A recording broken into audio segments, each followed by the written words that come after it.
দেখেন সবাই কনফিউজড হয়ে বসে আছে। Confused man, confused. শুক্রবার দিন তো, তাই আসলে কিছু বলার নাই, সবাই একটু রিল্যাক্স ফুটে আছে। তো দেখা যাক বনশ্রী এরিয়া।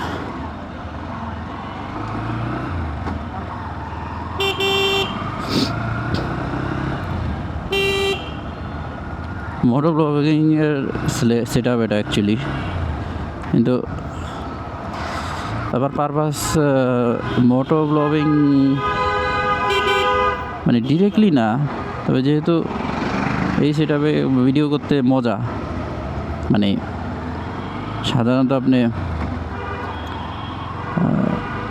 হাঁটা চলার সময় তো আর ভিডিও করে ওভাবে মজা নেই। এভাবে চলার সময় ভিডিও করতে করলে একটা প্লেস থেকে আরেকটা প্লেসে আমরা যাই, ওই মজাটা এটার মধ্যে আছে, যেটা আপনি এমনিতে হইলে কি হইতো, গাড়ি কিংবা অন্য কিছু দিয়ে গেলে ভিতরে তো আর আপনি ভিডিও করার কিছু নয় গাড়ির মধ্যে। সো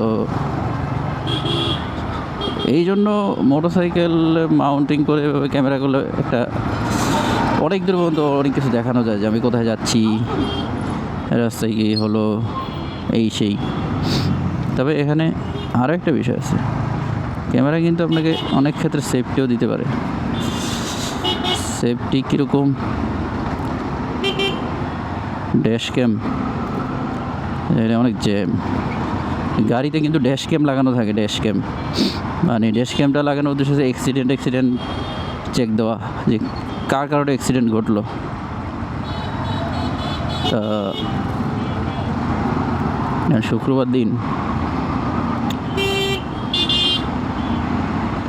শুক্রবার দিনে এখানে জ্যাম লাগে ফেলছে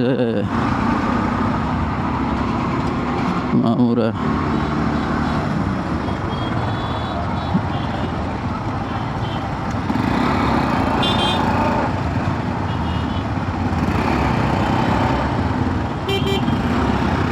এটা সেট আপ করা হয়েছে একেবারে ফার্স্ট টাইম। আমি এর আগে একটা ভিডিও করেছিলাম, জাস্ট অল্প একটু দেখেছি, কিন্তু এইটা আমার একেবারে ফার্স্ট টাইম একটা রোডে নিয়ে আসা, কারণ camera at the same time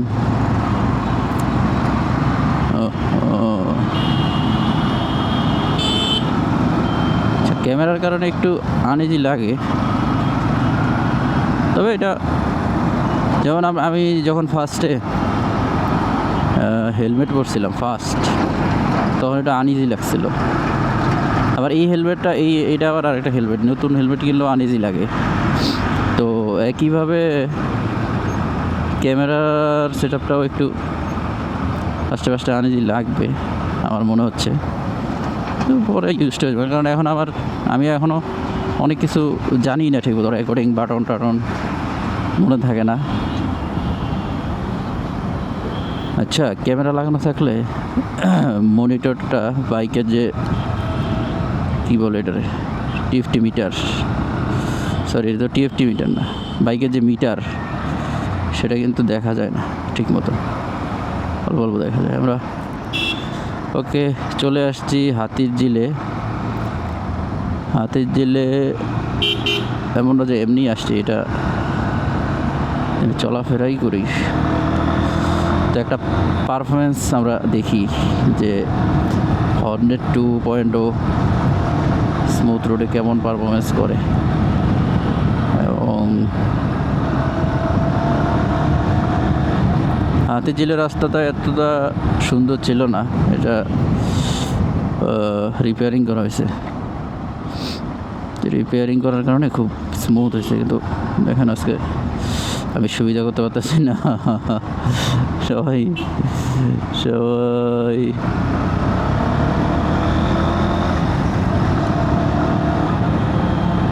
okay. তো এইবার হচ্ছে যে আমরা হর্নেটের একটা পারফরমেন্স দেখব। ওকে, এটা হচ্ছে 3500 প্লাস চলা, এবং আমিই চালিয়েছি, আজকে ফার্স্ট টাইম রেকর্ডিং করছি এটা।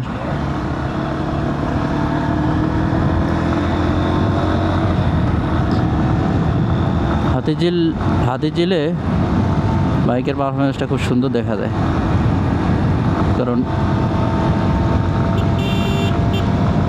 আচ্ছা ওকে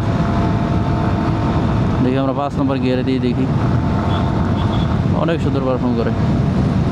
অলরেডি 80-তে দেখেন, 80-তে চলে আসছি। জানি না এখন আর আমি ক্যামেরাটা অত দেখতে পাচ্ছি না, কারণ রোডে কনসেন্ট্রেশন করতে হচ্ছে, যথেষ্ট স্পিডে আছি।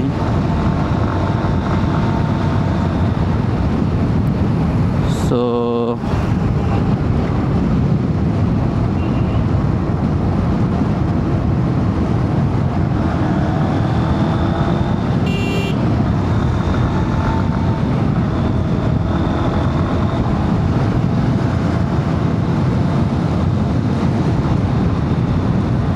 একটু স্পিডিং করলাম এখানে স্পিডিং করার পেছনে কারণ হলো এখানেই আমি চালাই। সো এই ট্র্যাক আমার মুখস্থ 365x4 অন্তত 3-4-12 অ্যারাউন্ড 1200 দিন আমি এখানে চালাইছি, তাই না? বছরের হিসাব করলে, দিনের হিসাব করলে। সো 2021 থেকে আমি এই দিক দিয়ে চালাই, তো এই জন্য স্পিডিং করা যাচ্ছে, কারণ আমার মুখস্থ আছে রাস্তাটা। আদারওয়াইজ আমার মতন পার্সন 70 উঠানোই টাফ, কারণ আমি যে রাস্তা চিনি না ওই রাস্তায় আমি স্পিডিং করি না, এইটা আমি চিনি। তাই তো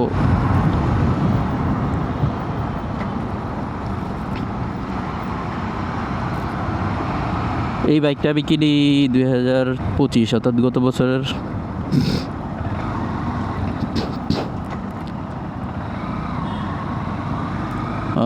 বছরের অগাস্টের দিকে, জুলাই আগস্টের দিকে। তো আজকে মনে হয় যে 5-6 মাস গেল। কিলো হিসাবে বেশি হয়নি, 3600 কিলো। ইজ লাইক মানুষ 1 মাসে 2000 কিলো চালায় ফেলে, ঘুরতে টুরতে যায়। এটা দিয়ে আমি ঘুরতে যাই নাই খুব একটা, একবারই গেছি একটু দূরে, খুলনা। অ্যান্ড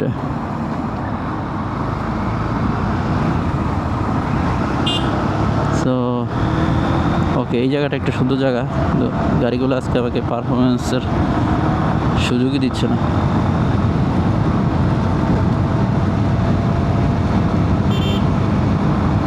দেখি আমি সুযোগ পাই কিনা। টয়োটা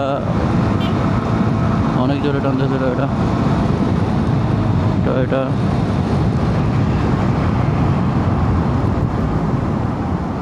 টয়োটা পাগল হয়ে গেছে।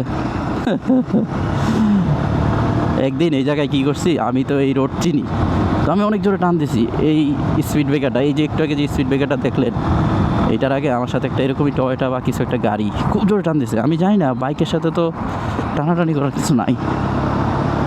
ও এমন একটা বাউন্স খাইলো, মানে জানি না ওর ভিতরে কী হয়েছিল, আমি আর দেখি নেই আসলে।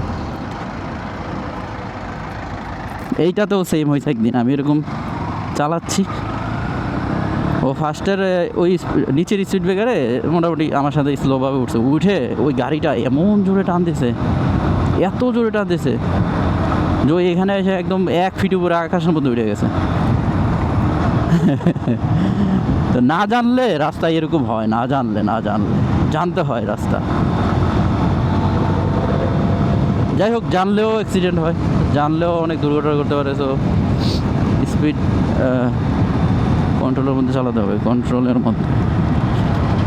যে কোনো সময় যে কেউ এইসব রাস্তা, এটা তো হাতিঝিল, এমনও রাস্তা আছে যে এনি টাইম মানুষ চলে আসে। এইটাতেও আসে, তা তুলনামূলকভাবে কম, মানে লোকালয় কম, তো এই দিকটাতে ওয়াল করা।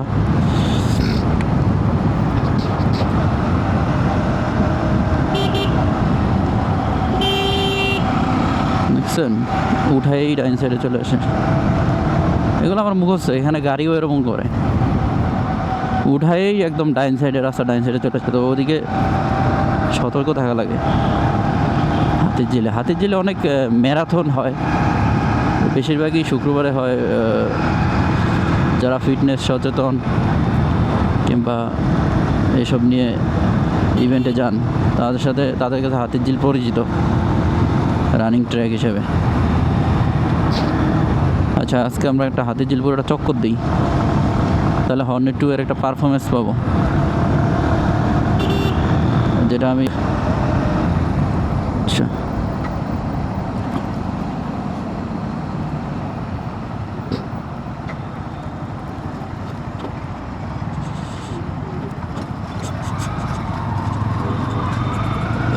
ওকে।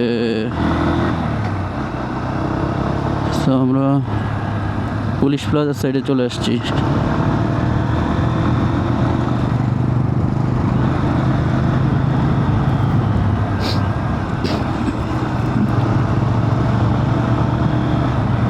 ক্যামেরার রেকর্ডিংটা ঠিক আছে কি না সেটা আমি এখন পুরোপুরি শিওর না।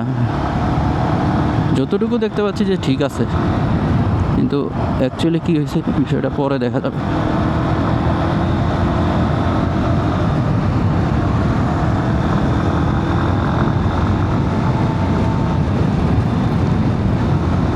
সো এটা হচ্ছে আমার ফার্স্ট একটা ভিডিও ক্যাপচারিং এই DJI Osmo Action 4 দিয়ে।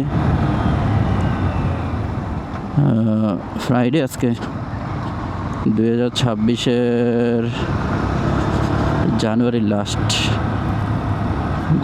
লাস্টের টাইম, তো শীতটা একেবারেই কম।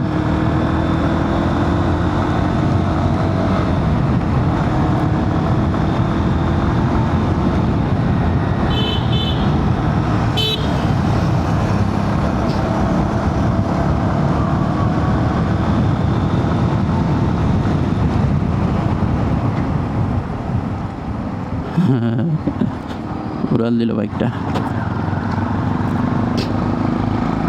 সো আমরা অলমোস্ট আবার আগের জায়গায় চলে আসছি।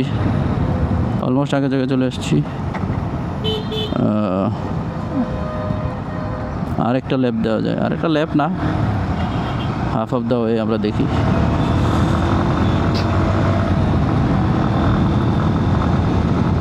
দেখা যাক। এই রাস্তাটা হচ্ছে সবচেয়ে স্মুথ এখন হাতির ঝিলের। স্মুথনেসের মধ্যে হাতির ঝিলের এই পার্টটুকু স্মুথ। সো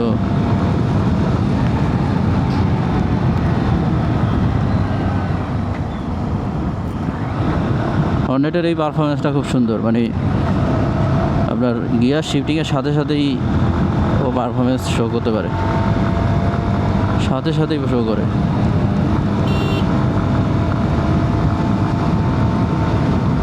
3500 কিলোতে হর্নেট 2 এর পারফরমেন্স দেখছেন। হাতির ঝিলের মতো রাস্তায় খুব সুন্দরভাবে পারফর্ম করতেছে। তো আমি চালাই খুব মজা পাচ্ছি বাইকটা।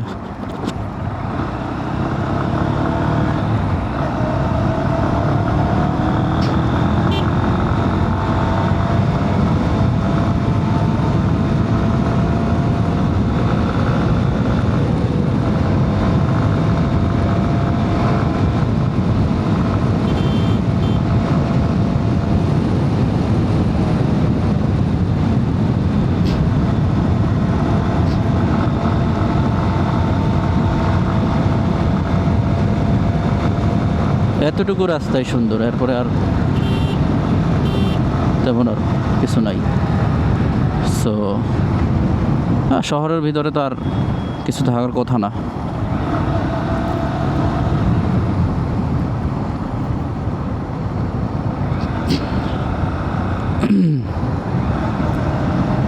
সো ভিডিওটা এই পর্যন্তই, আমার নিজের জন্যই করা মিললি। তারপরে কেউ যদি দেখে পারফরমেন্স দেখতে পারে। হর্নেট 2.0 পাশাপাশি DJI Action 4 একদমই নিউ, এটা ক্যামেরা সেট আপ কিছুই এখন আমি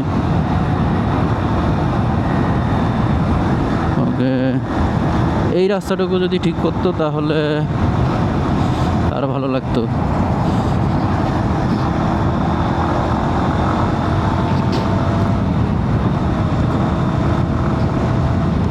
ওকে সাইড দিবে কিনা এরা কেউ?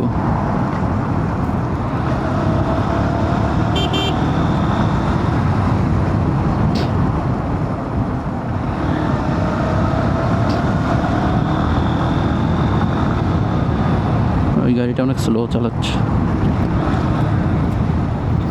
আমি একটু বেশি জোরে চালাচ্ছি সেটা ঠিক আছে। হ্যাঁ আরো স্লো যা।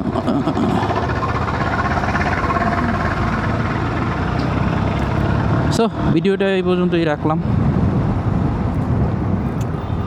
হর্নেট 2 এর একটা পারফরমেন্স হাতিরঝিলে, খুব সুন্দর পারফরমেন্স। আর ডিজে অ্যাকশন 4 এর camera set up first time করলাম, যদিও অ্যাকশন 4 2026-এ এসে অনেক পিছনের মডেলই বলা যায়। কারণ আর এই হর্নেট 2 এর মাইলেজ যদি আমি বলি, মাইলেজটা আমি যদি মেনশন করি, আমার স্ক্রিনে দেখতে পাচ্ছেন আমি এগুলা রেখে দিয়েছিলাম, কারণ একদমই তখন নতুন কিনা ছিল।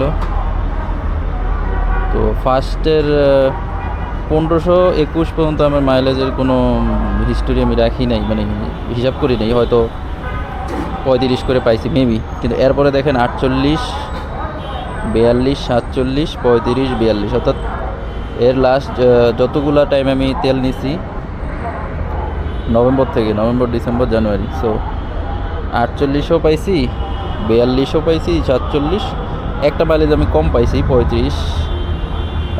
তেলটা খারাপ ছিল মেবি, আমি শোরুমে জিজ্ঞেস করেছিলাম, বলছে যে পাম্প চেঞ্জ করতে হবে, মানে ফুয়েল পাম্প। আর এই যে লাস্ট বার 42, যেটা 48 দেখতে পাচ্ছেন, 48, 47 এগুলো হচ্ছে ঢাকার বাইরের মাইলেজ। ঢাকার বাইরে একটা মনে হয় চাঁদপুর আর একটা মনে হয় খুলনার ডোরের। আর এই 42, 35, 42 এগুলো ঢাকার ভিতরে আমি অলওয়েজ চালাই, সো এগুলো ঢাকার ভিতরের মাইলেজের হিসাব। আমি যতটুকু অন্যান্য মানুষের সাথে কথা বলছি, বেশিরভাগই এরকম 40, 42, 45 পর্যন্ত পায় ঢাকার ভিতরে। জ্যামের উপর ডিপেন্ড করে, জ্যাম কার এরিয়াতে কেমন। তবে যারা একটু দূরপাল্লায় যায় তাদের মনে হয় 48, 50ও পায়। আমি নিজেই এই যে 47, একটা 48 দেখতে পাচ্ছেন, একটা 47 দেখতে পাচ্ছেন লাস্টে, এগুলা। আর আপনি যদি ওভারঅল মাইলেজ হিসেব করেন, এই যে 10,000 টাকা, 10,048 টাকার তেল, 10,048 টাকার তেল এখন পর্যন্ত এটাতে দেওয়া হয়েছে। এটা চলছে ধরেন ওই পর্যন্ত 3500 কিলো চলা। সো আপনি 10,000 টাকার তেল আপনি ওভাবে একদম ওভারঅল হিসাব যদি করেন, যে আমি এটা হিসাব করছিলাম কালকে রাত্রে, আমি আবার দেখাই, 123 টাকা যদি অন এভারেজ ধরেন, 81 লিটার তেল, আর 3500 কত জানিয়েছিল 60-এর মতো, হ্যাঁ 81 লিটার। আপনি একদম আমি যত টাকা খরচ করছি 81 লিটার তেল এটাতে নিছি এখন মধ্যে 3500 কিলোতে। দেখেন ওভারঅল মাইলেজ কিন্তু 43 প্লাস, প্রায় 44, যেটা 184 সিসির ইঞ্জিন। এটা কিন্তু 184 সিসির engine. So not bad at all. কারণ 150 সিসি বা 160 সিসির যে মোটরসাইকেলগুলো, এগুলো কিন্তু 45, 44, 40, 45ই দেয়। আবার ক্ষেত্র বিশেষে আবার কিছু কমও দেয়। বাট 184 সিসির আসলে ইঞ্জিনটা আমি দেখাই দিলাম যে 43 মাইলেজ। তো